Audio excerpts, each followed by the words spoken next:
इस लेक्चर में हम बात कर रहे हैं एक बड़े इंटरेस्टिंग कॉन्सेप्ट की, जो है number of images between to mirror. Okay, बहुत इंटरेस्टिंग कॉन्सेप्ट बनते हैं, इसके क्वेश्चन बहुत अच्छे होते हैं। ओके, तो हम देख रहे हैं number of images between two mirrors. Okay, two mirrors inclined at angle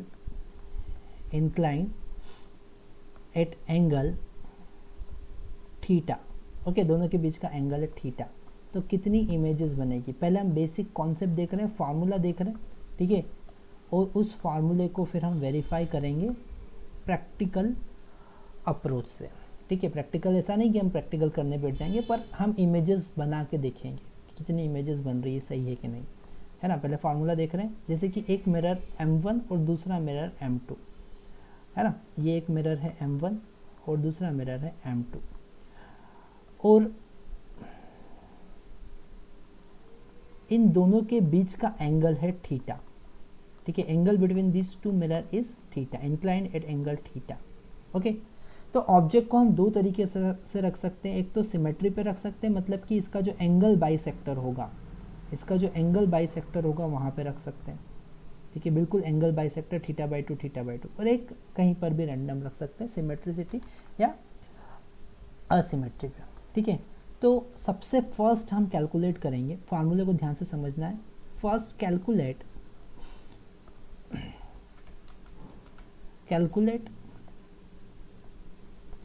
n which is equal to 360/θ। n calculate करेंगे 360/θ।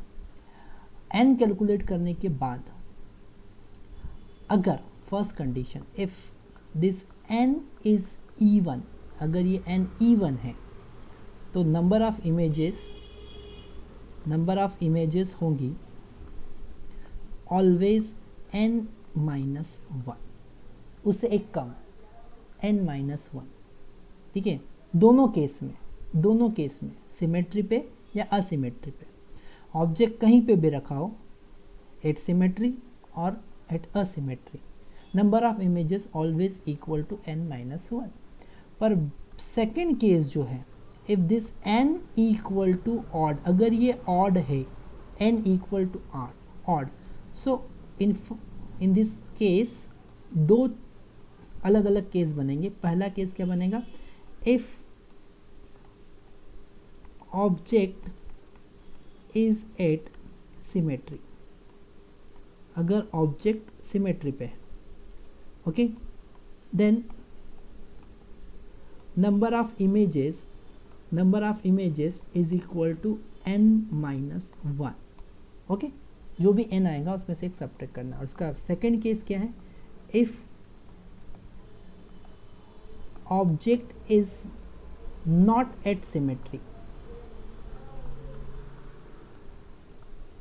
अगर वो सिमेट्री पे नहीं, मतलब एंगल बाइसेक्टर पे नहीं, तो इस केस में नंबर ऑफ इमेजेस होंगी n, नंबर ऑफ इमेजेस कितनी होगी, n होगी। तो ये तीनों केस, ऑड है तो कोई दिक्कत ही नहीं, n-1 याद रखना, इवन है तो कोई दिक्कत नहीं, n-1 याद रखना, पर ऑड है तो चेक करना पड़ेगा कि सिमेट्री पे है या नहीं, ठीक है। चेक करना पड़ेगा कि सिमेट्री पे है, ठीक है। एक एग्जांपल देखते हैं और सारे केस को समझते हैं। एग्जांपल है, अगर theta is equal to 90 degree लिया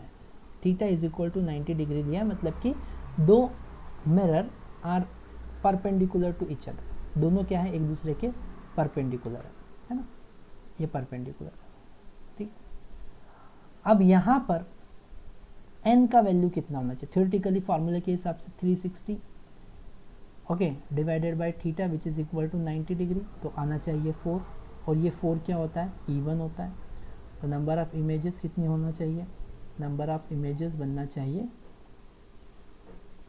n-1, मतलब कि 4-1 मतलब कि 3। तो नंबर ऑफ इमेजेस 3 होना चाहिए। हम चेक करते हैं कि नंबर ऑफ इमेजेस 3 है कि नहीं, ठीक है। दो मिरर है हमारे पास, एक M1 और एक M2, और ऑब्जेक्ट को हमने असिमेट्री पे रखा है कहीं यहाँ पर। ओके, तो ये जो डिस्टेंस है, ये y है, x है, और ये डिस्टेंस y। इसके कोऑर्डिनेट हमने x, y रखे, तो ये डिस्टेंस x है और ये डिस्टेंस y। ठीक है, अब इस ऑब्जेक्ट का एक इमेज बनेगा m1 में। ठीक है, जो कि हमको पता है, हम पहले देख चुके हैं कि whenever any object placed just in front of the mirror, okay, then image will be exactly at equal distance, उसी डिस्टेंस पे बनेगा। तो y पे है तो इतनी ही डिस्टेंस पे I1 यहाँ पे बन जाएगा। ओके, थोड़ा सा मैं इन प्लेन मिरर को आगे एक्सटेंड करता हूँ। यहाँ पर मैंने आगे एक्सटेंड किया। ठीक है, तो पहला इमेज I1 बन गया। अब इस I1 का लोकेशन देखो, यहाँ से ये डिस्टेंस y होगा, ओके, और ये डिस्टेंस कितना होगा, ये x होगा, तो इसका लोकेशन xy, तो एक इमेज बन गया। अब सेकेंड इमेज की बात करेंगे, तो इस O का इमेज M2 में बनाया, सेकेंड मिरर में बनाया, तो यहाँ से x डिस्टेंस पे बनेगा। क्लियरली समझ में आ रहा है कि यहाँ से x डिस्टेंस पे बनेगा, क्योंकि मिरर का प्रॉपर्टी हमको पता है कहाँ इमेज बनेगा। तो x डिस्टेंस पे ये बन गया I2 इमेज, दो इमेज तो बन गए। अब इस I1 का इमेज इस M2 में बनेगा। आपको एक बात ध्यान रखना है, अगर कोई प्लेन मिरर है, ये कोई प्लेन मिरर है, इस प्लेन मिरर के सामने अगर कोई ऑब्जेक्ट रखा है तो उसका इमेज बनना, वो तो हमको पता है, फिजिकली भी हम समझ सकते हैं। पर इसके सामने इस इनफाइनाइट प्लेन पर कहीं पर भी आप ऑब्जेक्ट रखो तो उसका इमेज बनना है। जैसे यहाँ पर आपने ऑब्जेक्ट रखा तो इसका इमेज यहाँ बनना है। बस आपको क्या करना है, आपको इस प्लेन को एक्सटेंड करना है, इस प्लेन को आगे एक्सटेंड करना है, और जितनी परपेंडिकुलर डिस्टेंस से ऑब्जेक्ट यहाँ पे रखा है उतनी ही परपेंडिकुलर डिस्टेंस से ऑब्जेक्ट का इमेज बन जाएगा। ये ऑब्जेक्ट, ये इमेज, भले ही वो प्लेन मिरर का लेंथ छोटा सा। ठीक है, आया समझ में? यहाँ से कहीं आप देखोगे तो इस ऑब्जेक्ट का इमेज यहाँ पे आपको कहीं दिखेगा। This point you have to remember when we placed any object in front of plane mirror anywhere, image will form. Okay, और आपको इमेज का लोकेशन फाइंड करना है तो आपको क्या करना पड़ेगा, आपको उस प्लेन को एक्सटेंड करना पड़ेगा, उस प्लेन को एक्सटेंड करना पड़ेगा, और परपेंडिकुलर डिस्टेंस जितना ऑब्जेक्ट का है उतनी ही perpendicular distance behind the mirror आप बना दो, so that will be the location of your image.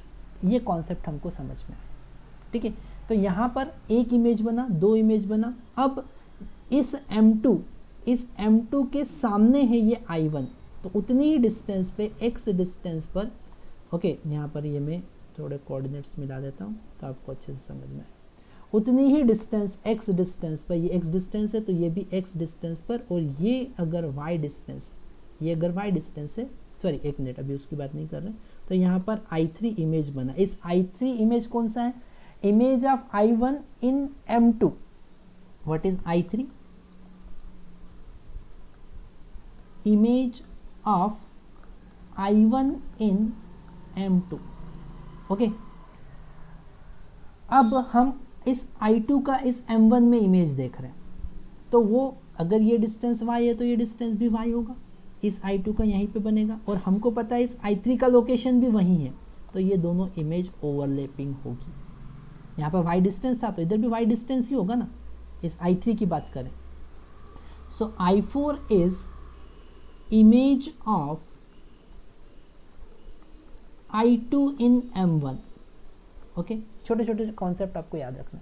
So this two image are overlapping, तो इसे एक ही कंसिडर करेंगे, तो ये इमेज नंबर 1, ये image number 2 and this image number 3। तो हमने यहाँ पर जो एक प्रैक्टिकल अप्रोच यूज़ किया है वही फॉर्मूले से भी आ रहा है। ठीक है, हमेशा ध्यान रखना n का वैल्यू अगर इवन आता है तो लास्ट की दो इमेज जो होगी वो ओवरलैपिंग होगी। लास्ट की दो इमेज क्या होगी, ओवरलैपिंग होगी। ये कॉन्सेप्ट आपको याद रखना है। ठीक है, एक केस हम ऑड का देखते हैं। ठीक है, एक केस हम ऑड का देखते हैं, n = 5 कब आएगा। ठीक है, 360 को हम 5 से डिवाइड करते हैं तो एंगल हमको पता चलेगा, ठीक है। हम थोड़ा सा एक रफ कैलकुलेशन कर लेते हैं, 360 डिवाइडेड बाई 5, तो ये हो जाएगा 7, ओके। और यहाँ से हमको मिलेगा 1, तो 72 73